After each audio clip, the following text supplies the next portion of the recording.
A lot of tough acts to follow here.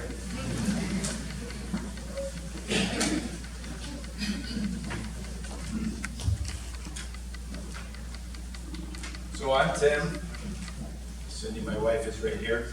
We've known Ken and Linda for over 39 years.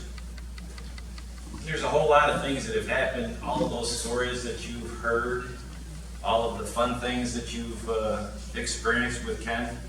We were very fortunate to have a part of that in part of our lives. Ken was our go-to, have fun, yes, let's do that kind of guy. Water skiing, and whether or not it was in the fog, somebody had mentioned, doing some other crazy things. One thing I learned from him is never say no and always go after things that you don't think you can get, and you can get there. We met in the DeWitt Fire Department when we moved to Syracuse in 1983. Both of us got married that year. We bought houses near each other in the following year in 1984. We became really good friends. His adventuresome spirit and having fun like a couple of 12-year-old boys made me laugh so many times it hurt us. Let's not grow up. We're never going to grow up. What am I going to do when I grow up? I don't know. That was always our favorite saying. He'd think of all these funny, crazy things, and I'd say, yeah, that's good. I don't know how we haven't ended up doing those things, but we did. Things that I like to remember about Ken, and to this day, I'm sticking to the story that he started it, but I finished it with him. Many of those memories go like this. Jumping in the snow from their hot tub when it was minus 10 degrees Fahrenheit. You go first. No, you go first. And we jumped in the snow together and made snow angels. Hiking in the Adirondack Park in northern New York above the tree line. And there was some little story about Ken trying to make eggs with a quart of milk and 6 eggs the day before. That was really funny. Uncle Dick's cottage on Lake Ontario. And let's get on that crazy little fast small sailboat. And in good humor, I believe the boat's name was Blowing Wind. We've heard many times about summer pool parties. We were so fortunate to be part of that. Neighborhood apple fights. Apple trees, they weren't really our apple trees. One thing we didn't talk about was urban bocce. Urban bocce, what's that? Well, there was an old set of bocce balls that were at the Liebermans. It was all gnarled up and crunched up. We didn't play on the grass. We played in the neighborhood. Everybody knew each other. We would throw it down the gutter, into the drains, over the top of wires, off of roofs, through the car window, whatever else we were doing. That was a lot of fun. And you see many pictures here. Every time I think about this, it's just the fun humor that Ken had. Oh my God, I've fallen over a cliff. I'm over a wall or a bridge or a railing. Help me before I fall. You know, those things that we did all the time. That was Ken. Friday and Saturday nights, we spent time at their house every weekend watching movies and VHS tapes. There was a New Year's sledding incident. We all like to have fun, and Ken's like, well, if we're going fast, maybe we can go faster. And I go, yeah, that's a good idea. So we start building this jump. We're on a sort of a bunny slope. We built a jump. We started going off, and we went faster. Ken had videos, showed us jumping, crashing. I think someone's hat fell off, and I thought someone's head fell off. Campfires at the lake with Ken and Linda, food at the fire pit, having fun on the summer evenings and weekends. Back in the day, Cindy and I used to have an old-fashioned open house. just let people come in as they may during the holidays. And we were busy running around doing things inside. We'd have 60 or 80 people. Ken was always the person at the front door, and he loved making funny things when people came in and pretending to be the butler for new guests that never met. And to mention Halloween. Halloween on Pawnee Drive. Boys out front. Remember that story, the thing? We're 12-year-old boys at heart. You go first. I know he's out there. All sorts of fun things he did during the Halloween. That was one of Ken's fun things to do. I remember times with Brother Dave going to an NFL game and going on a muskie hunt fishing for fish. And Ken's insistent, just like we said in other things, that he urged us to take some time off from work to enjoy life and to recreate as much as possible. I still think that's a great thing for us to do today. When we moved to Rochester away from Syracuse, we used to meet at this little diner called the McGee Diner. We were 100 miles apart. But every once in a while we'd meet in the middle of nowhere and have a 3 or 4 or 5 hour lunch, brunch, dinner, whatever it was, and we would try to be shoot out the door, but it was a great time. You all know that Ken loved puns.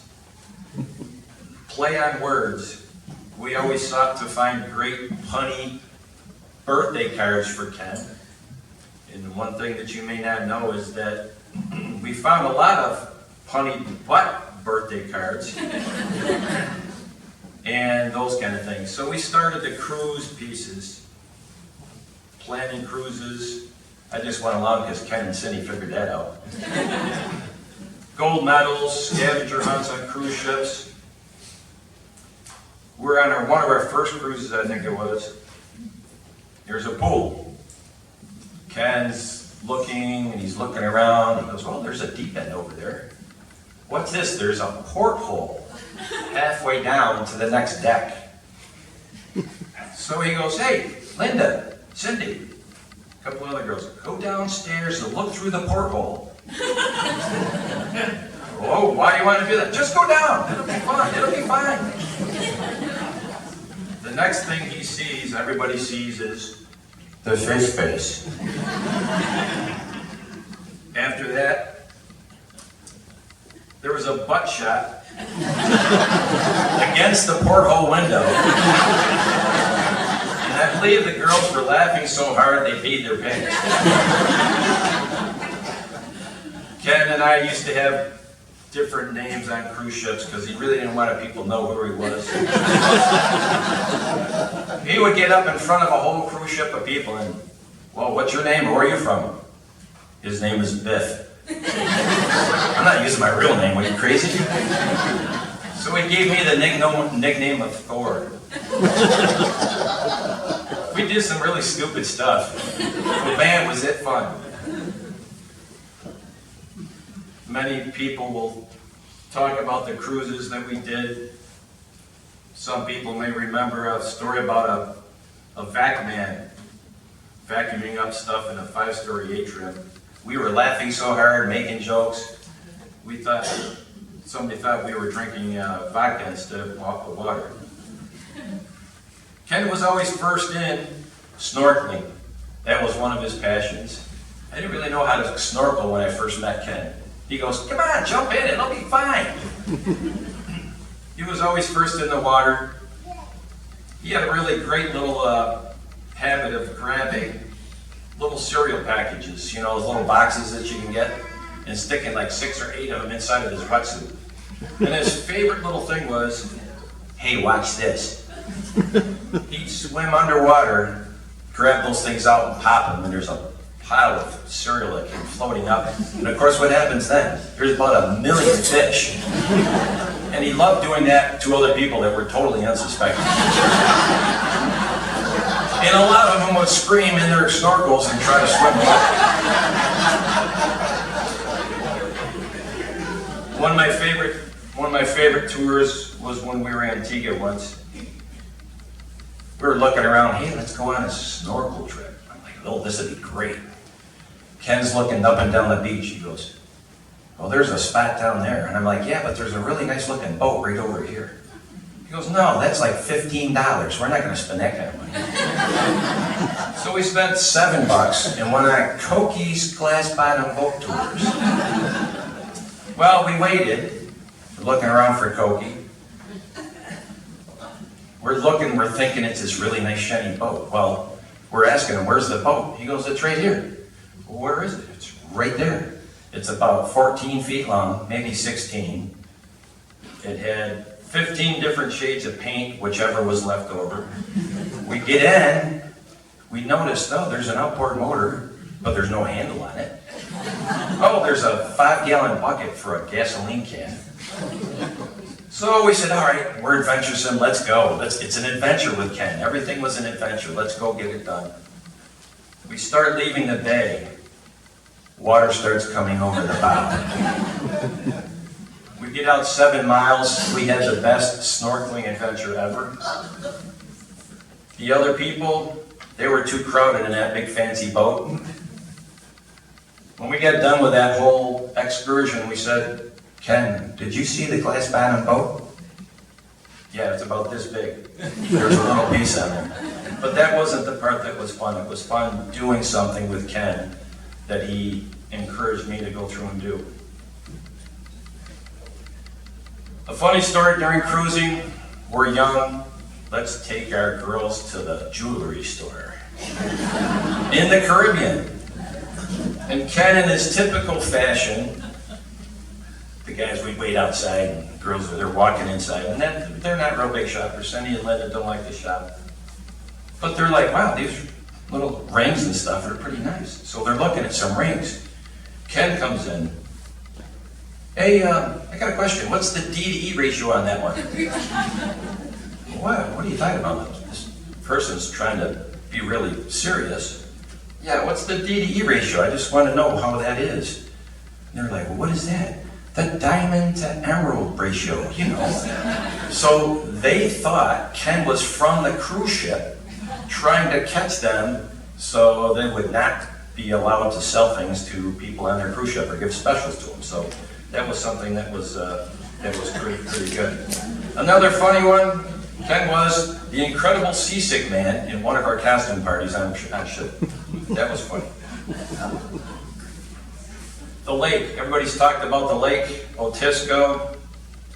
We have a place on Canandaigua, one of the other Finger Lakes, another 50, 60 miles to the west. Ken used to tell me all the time, he was the luckiest guy in the world to be on such a beautiful lake, using it every day, and literally using it every day like it would be his last.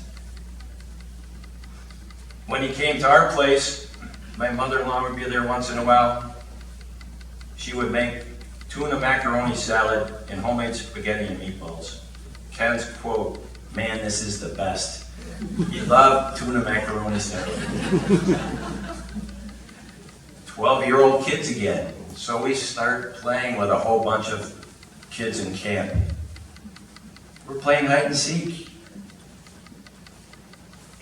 We decided it would be best if the guys, because we're, 30 at that point, let's get up, dressed up in all dark clothes, because nobody can see us when it gets dark. Well, it turns out you can't see anything when it gets dark, too. So we're running around trying to do the hide and seek and who's going to get to home. I break off from the back of one of the trailers and start running like crazy.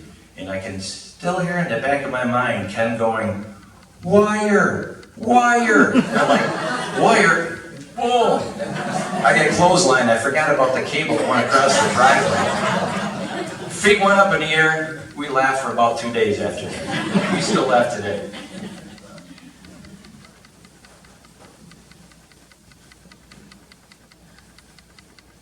We had a little thing during one of our cruises with James Bond. Guys always think James Bond is, we can do anything. Especially that little trick where James Bond comes out of the water, peels off his wetsuit, he's got a tux on underneath. That's possible. place, we're waiting for them, Geez, it's unusual that they're not here. So I go up on the road, I'm looking, and I still don't see him. Cindy's up there, we don't see him. We go back down to the lakeside. Ken and Linda are walking out the end of our dock, coming up out of the water. We're like, he goes, Tim, it's possible. We just swam across the lake. I'm like, you did not, it's a mile. He goes, well, you're right, we came from the north end. I said, that's 8 miles. He suckered us. He actually had me believing that they actually swam. But they went 2 doors down, knew the neighbor, jumped in the water, swam over, came up on the dock and came in. Another fun thing. I can still see him smiling. What a funny time and what a funny day that was. Sitting on the dock in Canandaigua Lake, feeding the ducks, just talking to a friend. Well, it was great.